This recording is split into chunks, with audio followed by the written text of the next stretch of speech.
It's time to get things started on the most sensational, inspirational, celebrational, sexuational. This is what we call the Dynasty.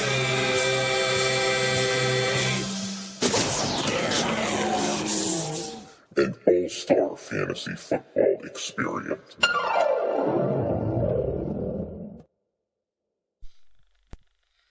Welcome to the draft analysis edition of the Dynasty podcast. I am Commissioner Eric Costanza, and on the phone, live from Soul Glow headquarters, co-hosting with me here is Coach Brian Tavaleri. Hello, Brian. Hello, Eric. How are you doing today? Glorious. I'm doing wonderful. Bear with me. I got a little bit of a cold here. Listeners, bear with me. Like three of you. But let's. We have a lot to talk about, Brian. So let's just get right into it, shall we? Let's do it. This is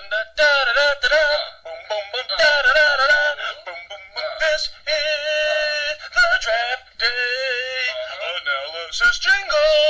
Analysis jingle. Oh yeah.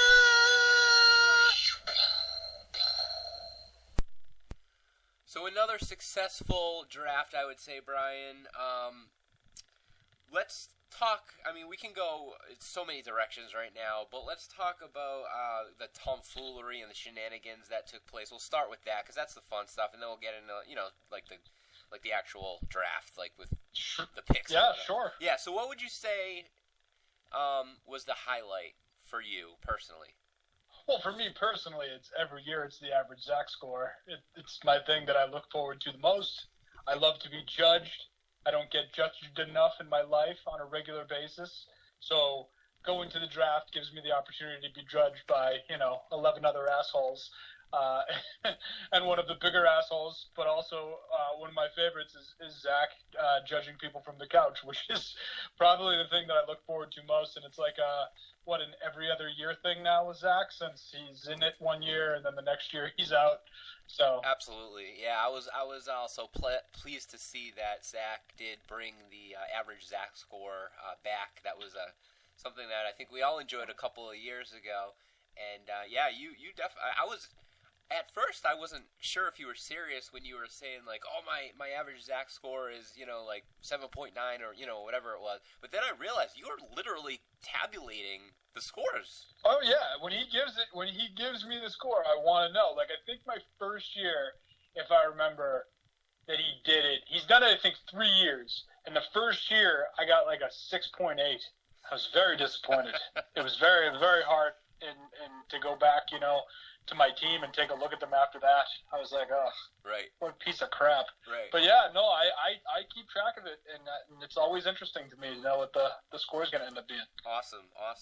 I would say for me another highlight gotta be when this random we later find out very drunk, probably a skanky slut bag, just randomly, I mean, I think it was round 9 I have written down here, randomly just opens up the door, helps herself, asks us what's going on, we at first were just like, what is that? Like, I thought maybe it was just someone there to drop off their condo fees at first.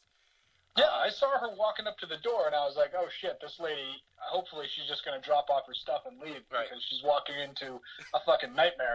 So I was like, please, just for your own sake. But then when I realized, like you said, she was half in the bag, I was like, well, you bring this upon yourself. Like, any other rational person would have taken one look at the room, smelled the air, and said, I'm fucking out. Whatever it is, I'm out. But no, this lady for some reason decided, I'm gonna see what these guys are all about. She was looking for some D, I think. Yeah, definitely. Yeah, definitely.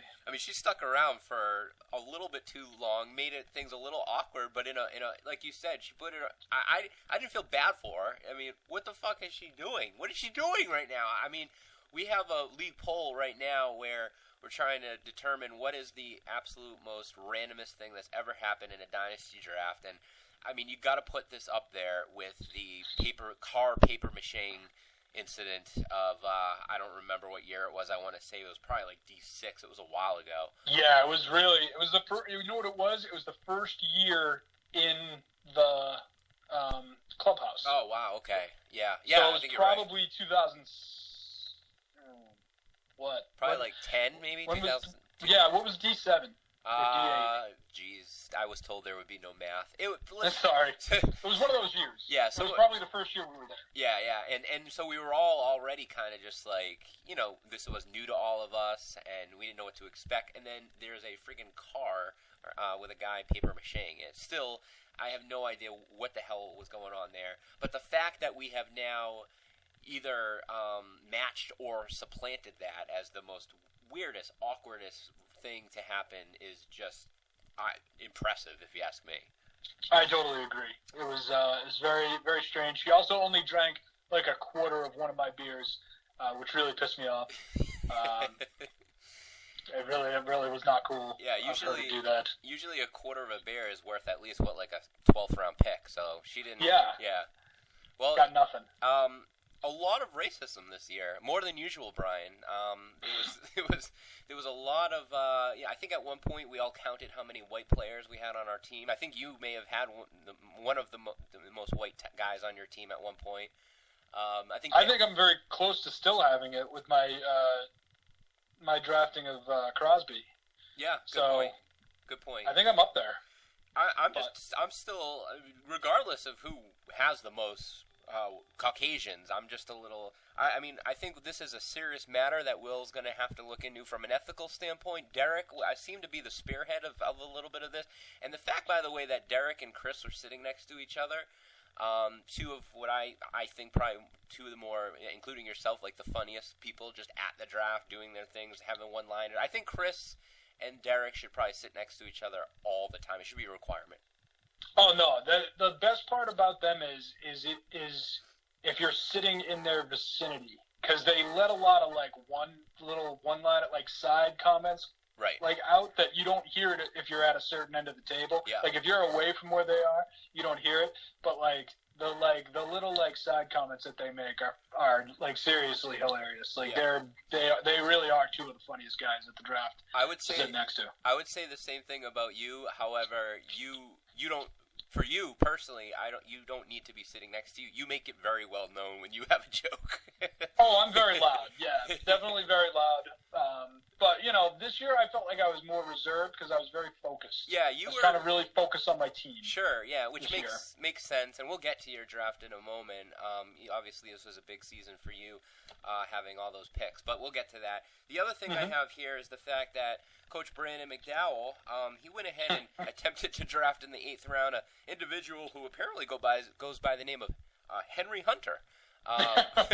Which we then automatically all checked our devices to see if there actually was a Henry Hunter in the league, which, that rule was implemented due to his fiasco last year when he attempted to draft John Brown, but he drafted Josh Brown. So if there is no Henry Hunter, if there was, then he would have had that person. So we kind of let him, obviously change it to the appropriate Hunter Henry.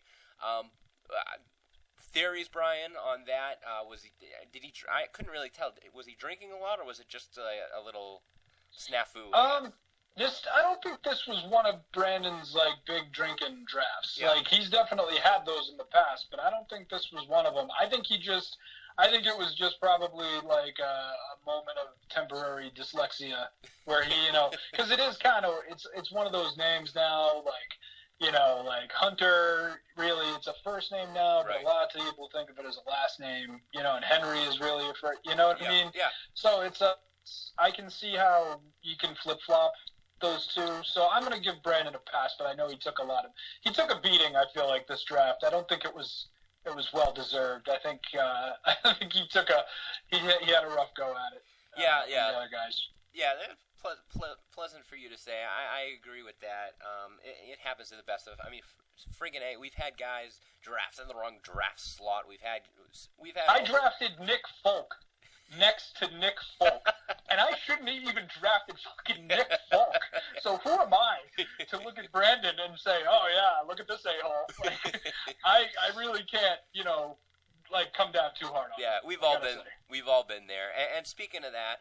We had 6 nerfings, and when I say nerfings, I think the nerf part of that in some ways have been minimized a bit, which is fine, but that's how we all refer to it as. So 6 nerfings. The number one guy going into the draft from an odds standpoint, he was had the odds of getting nerfed at 30%.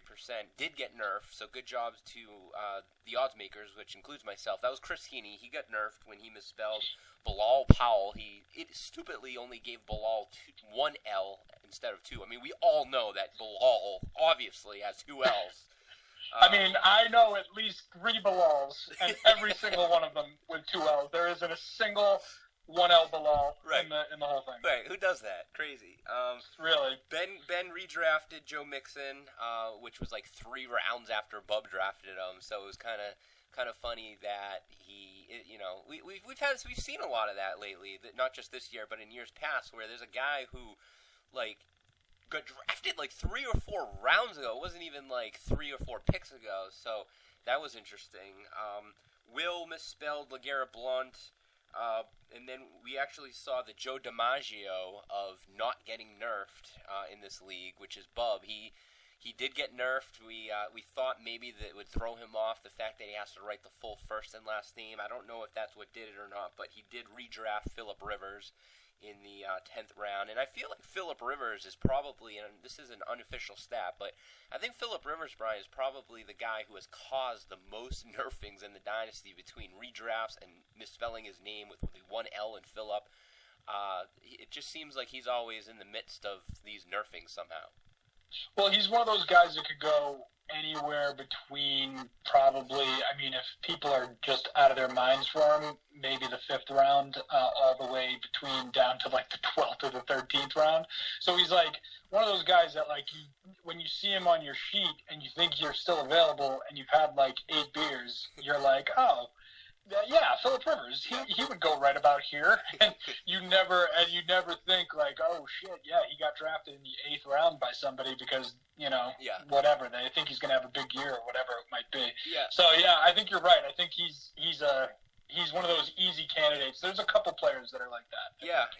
And speaking of that, I mean, you would never think a guy like, I don't know, Jeff and or Jerry Gard would keep him, because that happened. Anywho. And that wasn't, they didn't even keep him after didn't he have one year where he was like ridiculous, but they didn't keep him after that year. They kept him like, it was after I don't even know. It was like his 3rd year in the league, and he was like kind of what he is now, a top, half quarterback in the league, but from a fantasy standpoint, pretty average. And they decided to keep him. Hashtag guards. Wow. And then Will redrafted Eric Ebron, which was actually the one and only penalty that we had during the draft, because that was his 2nd violation, so he lost that pick. And then lastly, Phil, good old Phil, he almost went the whole draft, but didn't happen. He did redraft, actually, friend of the show here, Kevin White. So we had our fair share of nerfings that all basically occurred, towards the mid to late rounds as usual. We didn't see anything too bad in the beginning rounds, which we have seen in the past, surprisingly. One other thing that I wanted to mention before we get into like the actual draft from a player standpoint is one of my favorite things after the draft, Brian, is I go home, I put some things away, I maybe relax for a little while. I take a look at the rule book that everyone signs, and I take a gander to see what you and others decide to put into the slot there, and where your name is. And it was interesting enough. Somehow, some way, a Harriet Tubman made it onto the rule book this year. I thought it was about time that we recognize everything that she's done, and I thought it was important for that to come through. And actually, I really wish I had record kept all those, because I think I've signed that before. I think I might have signed that one time earlier too. I'm sure I could probably go into the archives and figure that all out, but that's not going to happen. Somehow, John Costanza and Matt Whiffen made it on the rule book as well, so that was interesting. Yeah, Matt was actually the name I was going to write. I was actually going to do that, and then I was taken before it got to me. So that was a good one. Yeah. That was a good one, and John too. That's a little bit of a copycat since John's been out of the league for a little bit, but that's okay. Sure. I believe there were 5 trades that were made involving future draft picks. Of course, there were a few other trades made just in regards to this draft. As far as, one other thing, too, is that there was actually a little bit of a mistake made, which most of you don't know, but I'll let you guys know now here. So Chris Heaney and Briscoe made, I think, a few trades, but one trade that they made involved an 8th-round pick next year, and it turns out that Chris actually does not have an 8th-round pick next year.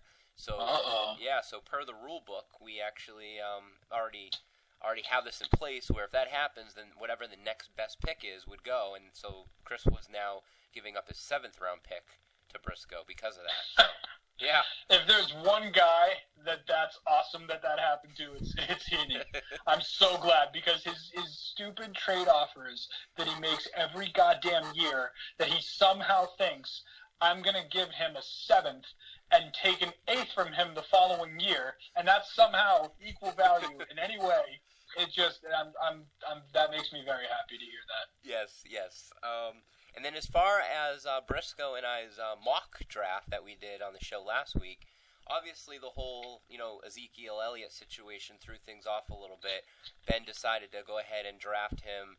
I think probably coming off the new information that it sounds like he may actually be in the, appealing things and going through the court system. So they just announced he will be playing on Sunday. Yeah, so they're going to allow him to play. Right, so we're recording this on a Tuesday night, and that news just came out. So it looks like Ben may have made the right move there. So, that threw things off a little bit there from a mock standpoint. But I think we actually looks like we still got 3 correct. And I think Briscoe set the over/under at 2.5. So we did pretty good there.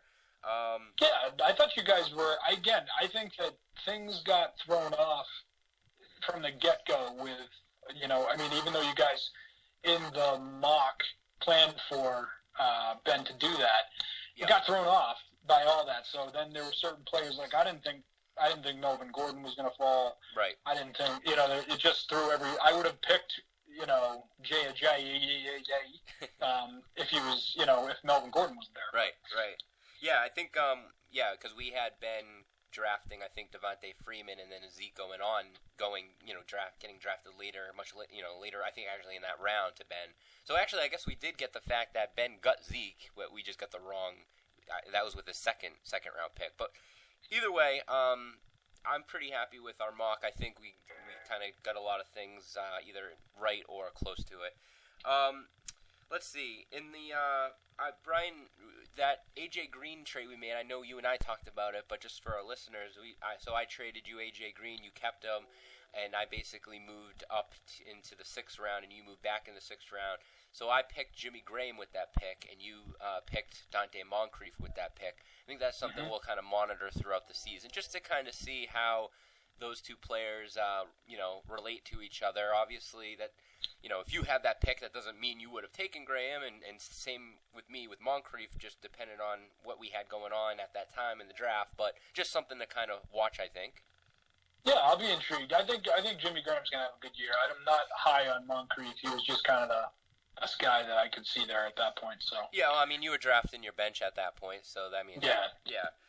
And then the other controversial trade there was when Golden Taint went ahead and traded several picks for Chris's 2nd round pick. So he ended up drafting Jordan Howard with that pick, and Chris, with the picks he obtained from Andrew, ended up drafting Bilal Powell, which we've already touched upon, Jordan Reed, and Devontae Parker. So basically it was Jordan Howard for Powell, Reed, and Parker. So that's something we'll monitor throughout the season within the Gazettes as well. Will surprised us a little bit. He didn't really make this known until, obviously, the draft kind of started, but obviously he was in full-blown sell mode. Maybe we'll talk a little bit more about that later, but that was interesting. And then Brandon traded next year's 4th round pick to Will for this year's 4th round pick. So Brandon got Will's 4th round pick this year, and with that pick, he went ahead and selected Allen Robinson, which was a little bit, a little bit of a stretch, just because it looked like Allen Robinson was probably like a 6th round pick, as far as average draft position. So it kind of makes you wonder, he probably could have drafted him in the next round instead of having to trade for him. Although I don't really know what Brandon's draft situation was, and maybe he's super high on Allen Robinson. What do you think, Brian? I think I don't like that pick. Yeah. For the same exact reason, I think that you could have gotten him later in the draft. But at the same time, like why he sucks is because of his quarterback. It's not him as a player. Right. He's a good player and he's very talented. But I mean, he had a good year before, With Bortles, yeah. So, yeah, with Bortles. So it's not impossible for that to happen again. I just think that they don't.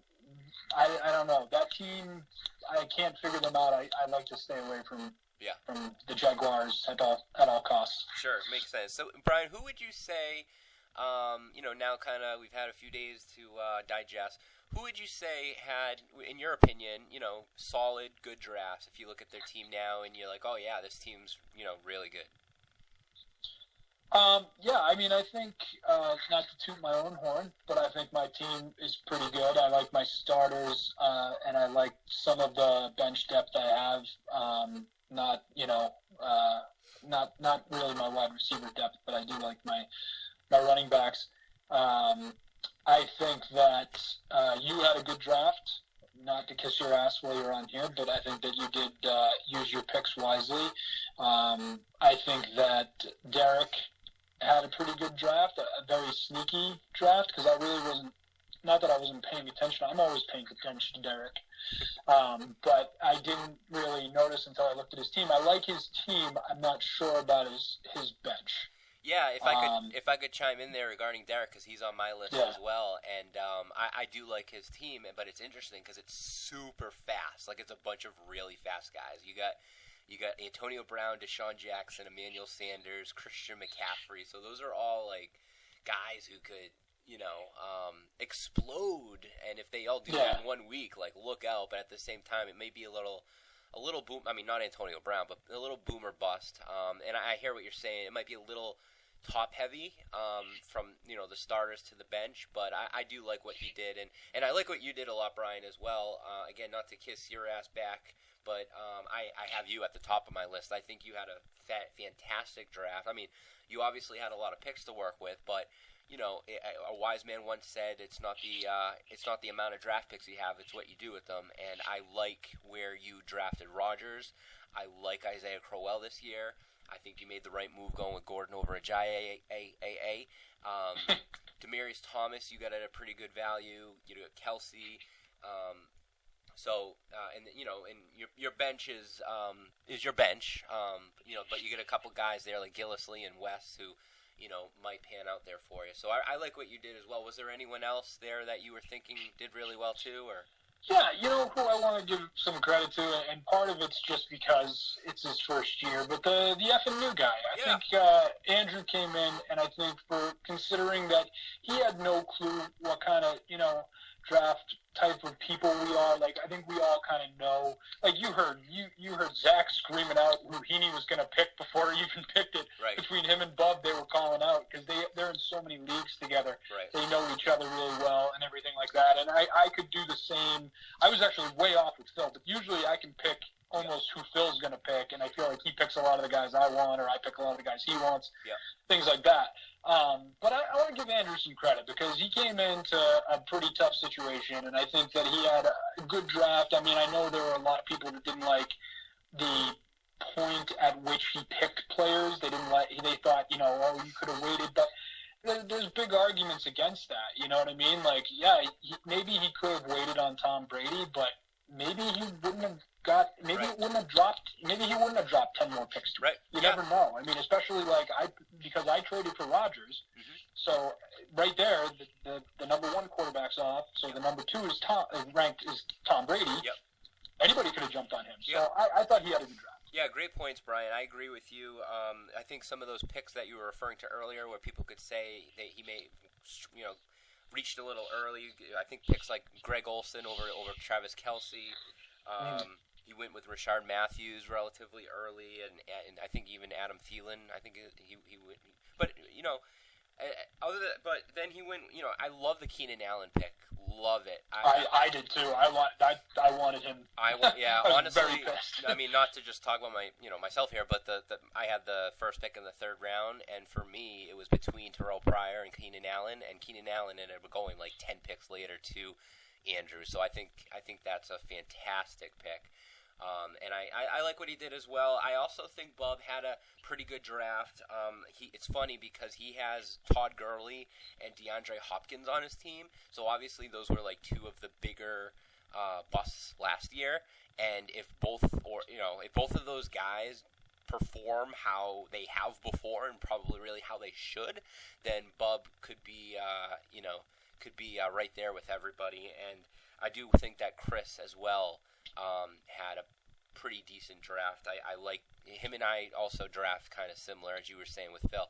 I think Chris and I like a lot of the same kind of players, and Kareem Hunt, I like where he got him. So great. All right, and now I guess flip-flop that, opposite. Who would you say, off the top of your head, just, again, this is just our personal opinions, nothing, you can't think personal, obviously, but who do you think didn't draft too well? Who did you not like their draft? Well, I'll say this. One thing that ticked me off last year is I think it was you and Bubba did the recap last year, and I remember you guys kind of were like I think Bubba was like, well, Brian, let's not even talk about Brian's team, it's terrible, and everything like that, and it was kind of like thrown into like me being a horrible drafter, but like I was tanking last year. Like right. I didn't pick until the 6th round.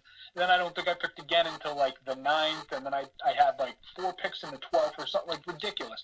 So like I don't want to crap on Handy Quacks or Will, because I think that they were absolutely in tank mode. Right. I was a parent, they didn't have any picks really through the first rounds. Will was selling off his team left and right. Yep.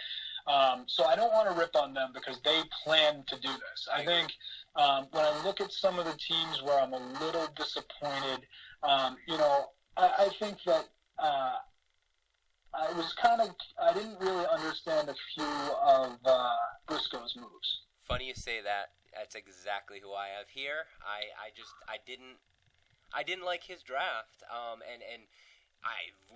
It sounds like we very well could be wrong. I look at guys like Lamar Miller. I think he went within the 3rd, and I feel like that was a little early for him. I'm not too high on Fitzy this year. I mean, this isn't a PPR league. Delaney Walker, I think, was I want to say maybe the 5th tight end taken from him, and I'm not sure he should be that high this year, and I absolutely hate Marshawn Lynch this year. So, could be wrong, and obviously he's got good guys on his team. He had a lot of picks. He's got Cam Newton and McCoy, Jordy and Tate, and he's got Luck just once he comes back from his injury, and a guy like Tyreek Hill, who we don't really know what to expect. Is he going to explode it kind of like he did last year? Is he going to come down to earth like Darrell Patterson a couple of years ago? But I have Val Venus here as at least I personally didn't like his draft. Sounds like you're in agreement. Yeah, I mean, I will say one thing. I think that it was one of those weird drafts for him where I feel like he drafted better later. Like you said, like Tyreek Hill, I didn't mind when he got him. And I feel like as the night went on, I felt like he got good value. Like you never know with Sanu, he got him pretty late, I think. So, he could end up having a decent season. So I feel like he did better later. I think people were not, like you said, like the Marshawn Lynch. I also am not a fan, especially since he burned me in his last season before he retired. He was my keeper, and he was terrible. Right. So if he was terrible, then he took a year off. It's hard to believe he's coming back stronger than ever, but maybe. Who knows? Who knows, right. All right, well, I think we completely analyzed this draft. I think we've done a great job here. Let's move on to our next segment.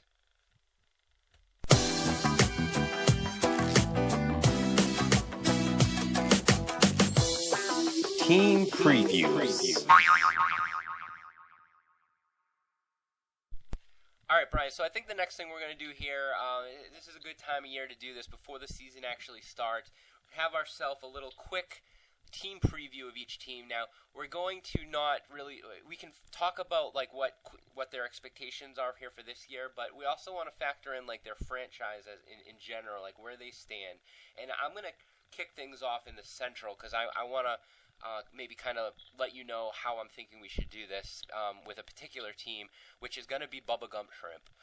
Bubba, you know I love you, but and as I mentioned before, I think that you had a good draft, but you've been in the league, and you know I'm not going to beat a dead horse and talk about the fact that you haven't won a championship and all that. We all know that, and it's not even funny anymore. It's a little sad. But no, what I'm saying is that I wonder if you should change up your strategy, you know, and I'm saying that maybe in regards to like what Will did this year, right? So Will has been obviously championshipless, and he's been in the league I think 1 or 2 more years than you. You're both gone 10 plus years without winning a championship. Bub, you've been a lot more successful in this league. Just, you know, obviously, I think you like are third in basically every stat other than championship. But I wonder if, you know, what you've been doing hasn't kind of been working, and it's time to switch things up and try something different.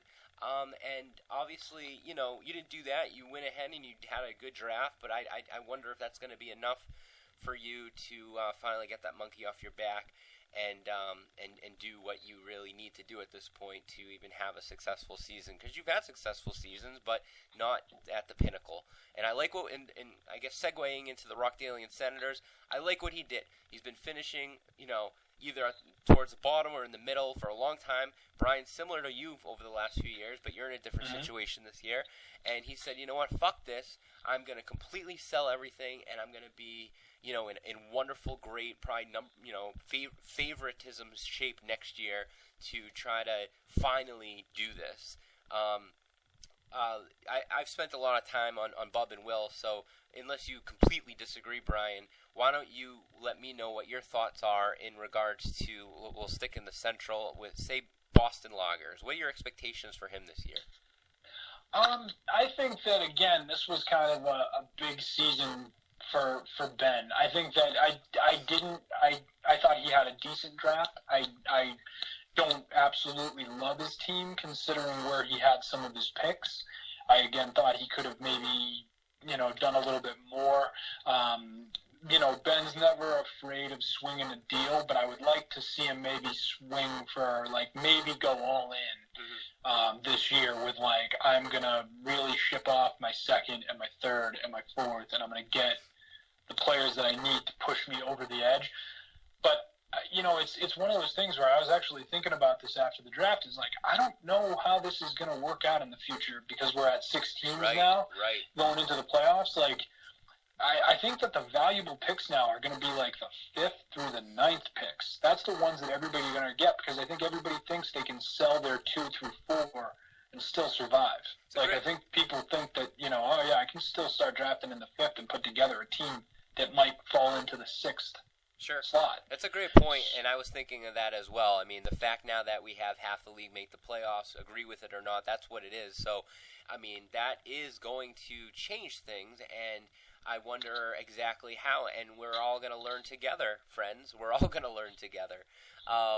So the next team in the Central, so VIP on Swole, Chris Heaney, him and Bennett, who came into the league together back in D9. Obviously, Chris won it his first rookie year. Since then, I don't even think he's made the playoffs. They both have the identical all-time record of 36 and 39 after 75 games played in this league. And Chris obviously was a little perturbed at not making the postseason last year and blamed the rule book and the fact that, you know, we didn't have head-to-head as a tiebreaker or whatnot. He was in a little bit of rough shape from a draft pick standpoint, but he swung a bunch of deals. I like what he did. He got a lot of picks back. He did forego some picks for the future, but he's in pretty decent shape this year to certainly be competitive. If I could predict his win-loss total this now versus when I did back a month or so ago, I would definitely, you know, say he's more in the 500 range. You know, if he can make, I mean, that's the thing, right, Brian? Like, as long as you make the dance, you never know what could happen. So, I mean, that's really all we're really trying to do at this point, I would think, is just get into the goddamn postseason and then hope, you know, cross your fingers and hope that the fantasy gods are on your side. Yeah, and the only thing about the other divisions as opposed to our division, not to, you know, paint our division as the toughest in the league, but I think it is the hardest thing. Is the other two divisions have teams that are tanking intentionally. Sure. And there's nothing wrong with that because I think that, they're one injury away or a couple of waiver wire moves away from being, semi-competitive. I mean, I think Bob one year totally tanked his team, didn't have a pick until I think the 10th round. And I think he still won like 2 or 3 games and was semi-competitive in there. And I hope that that's what, Zach is going to, and Will both are going to do. Yeah. So I think that, the only thing with them is I think that either all of them have a pretty good, chance at a W every time they face, Handy Quacks or yeah, Senators. and I think the dynamic of the Dynasty is also good in the sense that I think I actually heard both Will and Zach separately tell me that the fact that they really, really, really do not want to come in, last or even last in their division, and that's one of their goals, to try to avoid, the pizza thing and the, less ping pong balls and desserts and chips and at the and all those things that we have. So we talked about Zach, so we can move on from him. Let's go over to the West. So Pig Newtons, obviously he's been one of the guys in the league. He's actually one of 3 teams in the league who has a all-time winning percentage over 500. He's basically second in everything. He's always pretty much competitive. He had that stretch of 4 or 5 seasons where he was, not making the playoffs, but he's now, I think, made the playoffs like 3 or 4 years in a row. I think he's come in 3rd place like 2 or 3 times in a row, but he can't get over that hump and did what he did back in Dynasty 2, which feels like ages ago, and win the championship.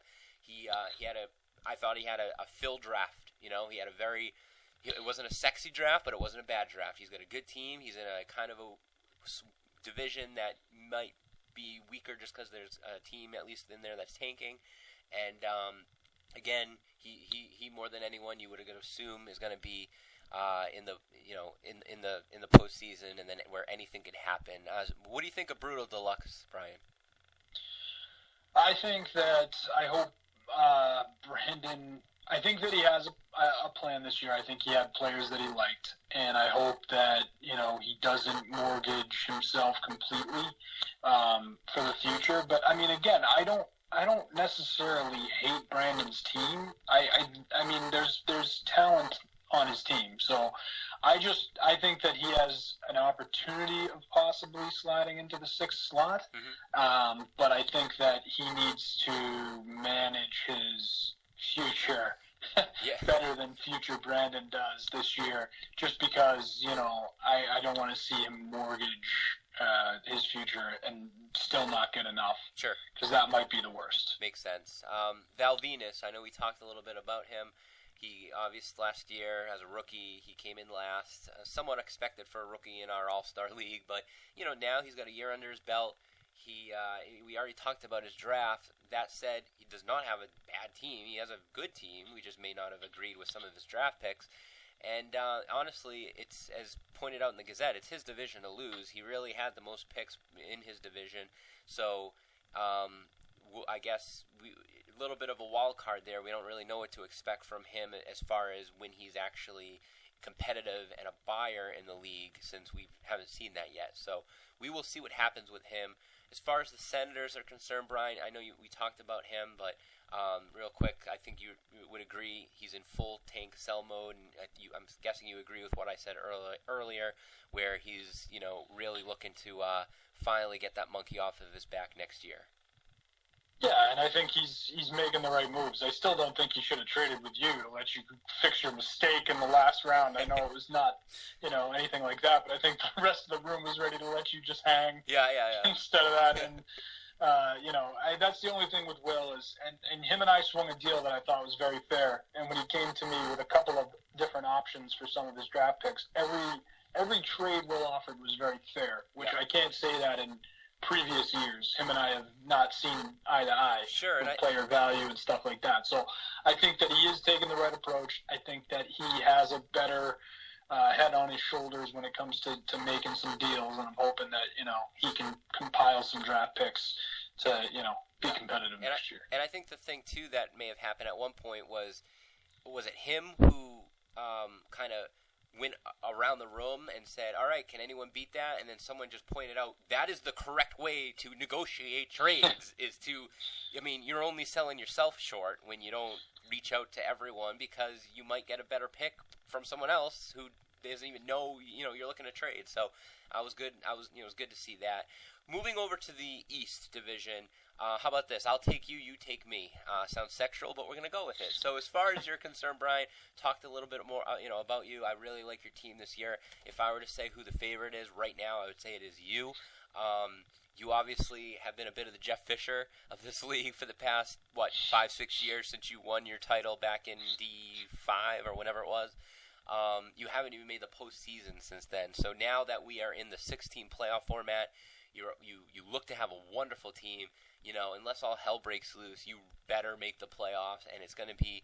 I think you're one of those teams, kind of like the Oakland Raiders or the Dallas Cowboys, where like the NFL in general is just better when those teams are competitive, and I think the Dynasty is better when Soul Glow is competitive, and I'm looking forward to it this year.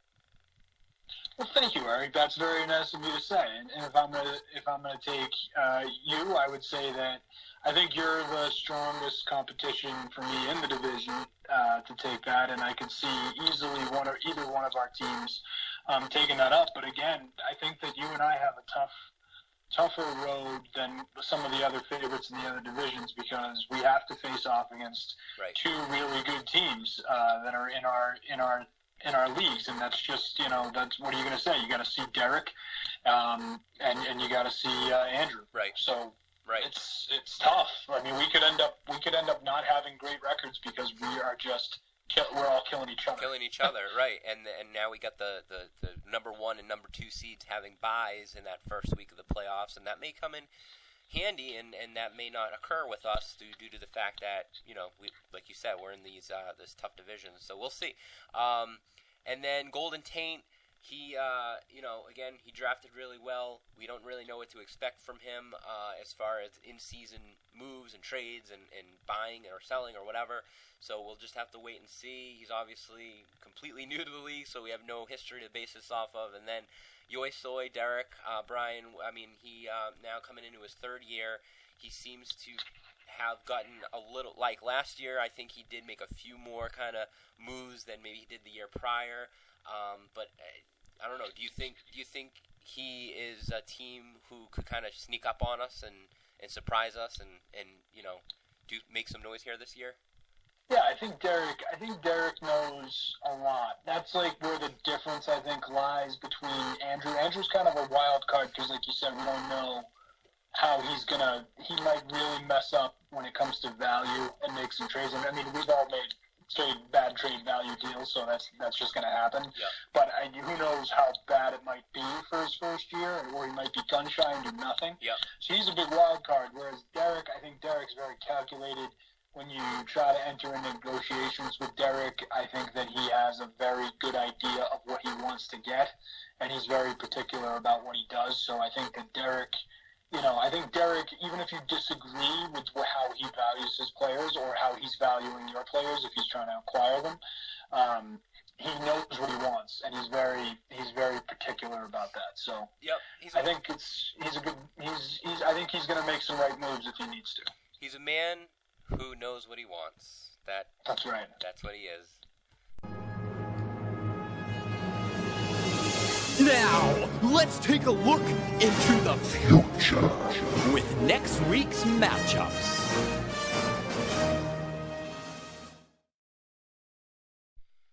All right, Brian, so believe it or not, the goddamn NFL is mere days away, possibly just a day away, possibly already happened by the time you're listening to this, fellas. From kicking off, I'm personally horny regarding it. I don't know about you, but I'm very, very horny of the fact that it's the Patriots on Thursday night and all that. So let's talk about Week 1. We're here, and let's just break down some of these games. One of my favorite stats ever in this league, which still to this day rings true, is out of all the 13 champions in this league, whether they're still in this league or not, whether there's been more than one team, such as myself, that has won a title, but of all the 13 championship seasons there, all of those teams won in week 1. In other words, there has not been a team who has lost in week 1 that went on to win a Dynasty championship. Mind blown. Cats and dogs living together. Mass hysteria, Brian. Wonderful stat, don't you think? It is a great stat. There it is. So, in the North, we got Golden Taint in their inaugural game going up against myself, the Riverdale Scoopers. Yoi Soy Fiesta is taking on yourself, Brian Soglo. In Central Division, we got the Loggers versus Bubba Gump. We have Handy Quacks versus VIP. In the South, we have Val Venus versus the Senators and Pig Newtons versus Brutal. Anything stand out to you, Brian? Maybe a game of the week or a game or two that you are really looking at? Well, again, I think that two matchups in our division are the closest to it. Maybe you could give a hat tip to Loggers and Bubba Gump. That might be a really good matchup, and also something that, like you said, for two teams that would maybe be relatively close to each other, could go either way. You get that first win. It's always, Right. It's always kind of easier to obviously move on after a win than a loss. But if I had to go game of the week, I think I'm going to go with you versus new guy. You got like the reigning champ versus the guy who's the absolute rookie in the league. So I'll give you guys game of the week. All right. I like it. All right, well, a little bit different here in the show. We are, Brian, you and I's job here is done. We've just hit it out of the park. Awesome. I avoided a hip check, and I squirted around the defenseman. I went ahead and I dropped it back to you, and as the southpaw that you are, you fired a fucking blistering slap shot right over the left shoulder of the goalie into the net. That's what we did here on this show. What we're going to do now, though, is we are going to welcome on in the interactive segment Dave Richard. He is the CBS fantasy football expert. You love him, and we've had him on the show before. Last year we weren't able to get him because of scheduling conflicts, but this year we got his ass. He's going to talk. I asked him several questions about who he likes, who he doesn't like. Obviously, we already had our draft, so listen to the players that he talks about, and hopefully we'll enlighten you all. Brian, thank you for doing this show, and where can the sumbitches who are listening find your ass on Twitter? Well, I just want to say one thing quickly with Dave Richard. Really screwed me with DeMarco Murray, Dave. You really screwed me. That was like a couple of years ago. Still haven't forgiven you. But anyway, he is very smart, and I'll be looking forward to hearing what he has to say. Yes. You can find me on the Twitters at BT4771. And that is my only Twitter account. It is the only way to get in touch with me, Brian Tavalieri. That is the most important thing to remember. Okay, all right, because I'm pretty sure we may have caught you red-handed tweeting at the Riverdale Post the other day. No, I don't believe you did. I don't believe there was any screenshots of any type of screens or anything like that. I think you saw me with my phone, and I was, tweeting just towards something else completely unrelated. Okay. So, fair enough. Until there's hardcore evidence that I'm the Riverdale Post, I will say that I'm not, because I am not. Well, I'll tell you one thing. There's no way in hell there's ever going to be any actual real hardcore evidence coming from the Riverdale Gazette, considering our very, very sketchy past. One thing, too, I wanted to mention is there's going to be an email, or an email may have already been sent regarding your prediction on draft pick of the year. So this is just a fun thing. And if you could, before the Thursday night game starts, email me back with who you predict to be the draft pick of the year. We actually have never had anyone get that correct, so this is just more for bragging rights and for fun, so feel free to play along. All right, well, that's the show here from Brian and I. I'm now going to go ahead and kick it off with Dave Richards, so let's do that. And Brian, good luck in week 1. Hey, same to you. Thanks, Scoops. All right. Talk to you later. See ya.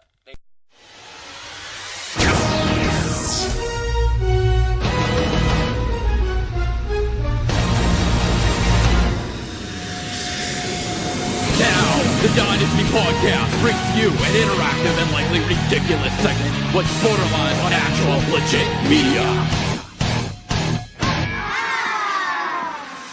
Buckle up your fucking seatbelts for the Dynasty Podcast. interactive segment.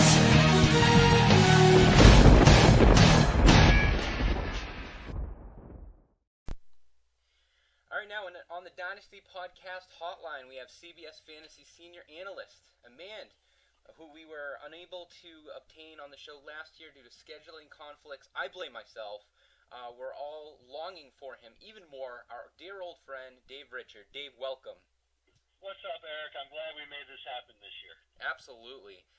First, let's go ahead and talk about the CBS Fantasy Football product. Obviously, it's super customizable. Dave, along with Jamie Eisenberg, guys like Heath Cummings and Adam Azer, they provide daily shows and podcasts along with some great analysis. Dave, call me a suck-up, but I think CBS is the best product out there. Do you agree? Well, of course I agree. I've helped make the product what it is, but that's really more of the content side. But I'd like to say that I've had a little hand in the product itself being good. I've always made a few suggestions here or there. And I'll tell you what, it's better than ever this year. Totally customizable, just like you said. The ability to do auction drafts has been improved. For those in Dynasty leagues, like everybody listening to the Dynasty podcast, you can trade future first-round picks. That's something that was harder to do before. Now it can be done on CBS Sports. I like to think you get what you pay for in life. Some places you play fantasy, you get what you pay for. It doesn't cost you anything. Right. But at CBS, you get what you pay for. Lightning fast scoring, totally reliable service, and the league customized any way you want. Awesome. Good stuff. So, and before we kind of hike up our boots and get real into like the player projections and draft strategies and whatnot, I'd be remiss if I didn't share with you kind of like a half-baked idea that I have regarding fantasy football. Dave, I think you're the perfect guy to hear this. I'd like to hear your take. So, as a commissioner of my league, one of the worst things that I dread doing is finding a new player to come into our league, a new coach. And I've been married for almost 10 years. Dave, I think you're a married guy, but I think the kids nowadays are using apps and technology to like Tinder and Grindr and all that stuff to kind of find significant others. And I have no idea how to do this from a technological standpoint, but an idea that I have, I should copyright it now especially, but it is to somehow create an app where you can kind of swipe left, swipe right, and find fantasy football coaches. I know fantasy football is huge. It's on the rise. It's growing. But for some reason, I have troubles finding people to join my league at times. And I think this would be a great addition to just the general public. What do you think, Dave?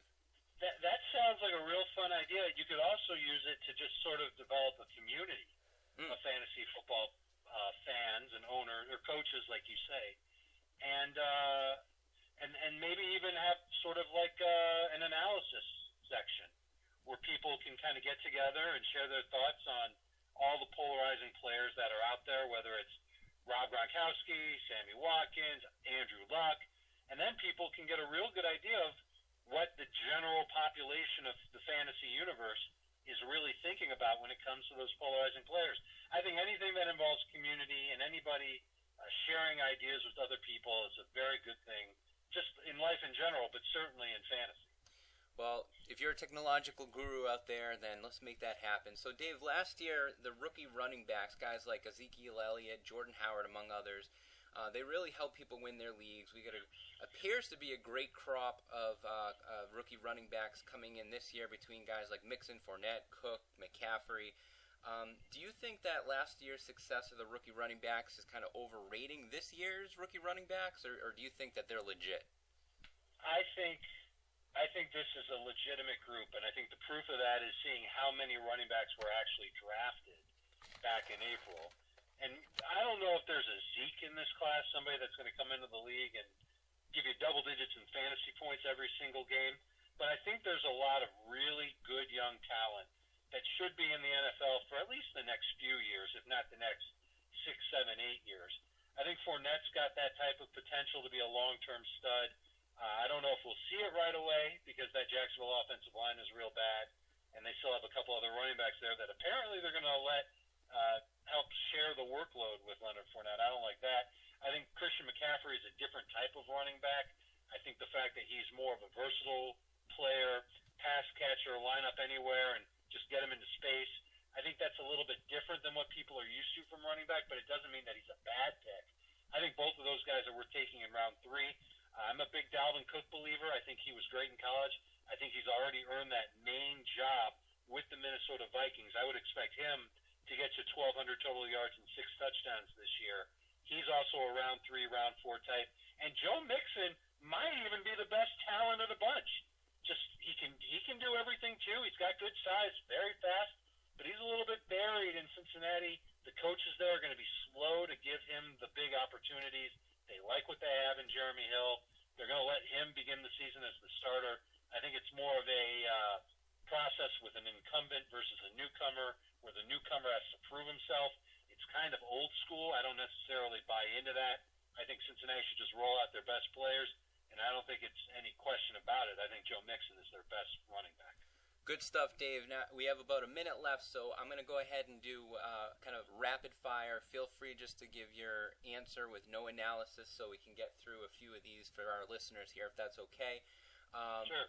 Breakout at quarterback this year. What did you say? Who is your breakout candidate at quarterback? I'm going to say there's 2 between Jameis Winston and Marcus Mariota. Same draft class, okay. Bust at quarterback. Worried about Eli Manning, worried about Carson Palmer, will not touch Tyrod Taylor. We all know the top receivers in the first, round or 2. Give me a guy or 2 going, say, in the rounds like 3 through 6, who you think has the greatest potential of finishing, say, in the top 5. Terrell Pryor. Ooh, I like that one. What do you think of Keenan Allen?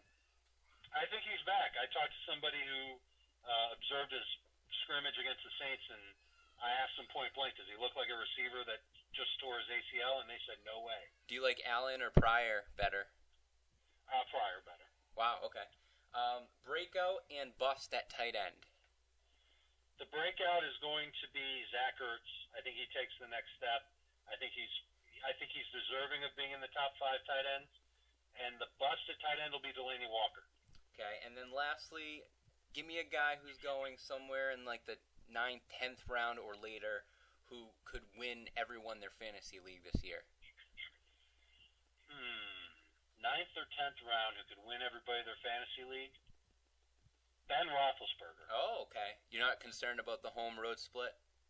A little bit, but if his receiving core stays healthy and Le'Veon isn't a bum, gets his rear into training camp sooner than later, I think Pittsburgh's offense is going to explode. They've got a great schedule.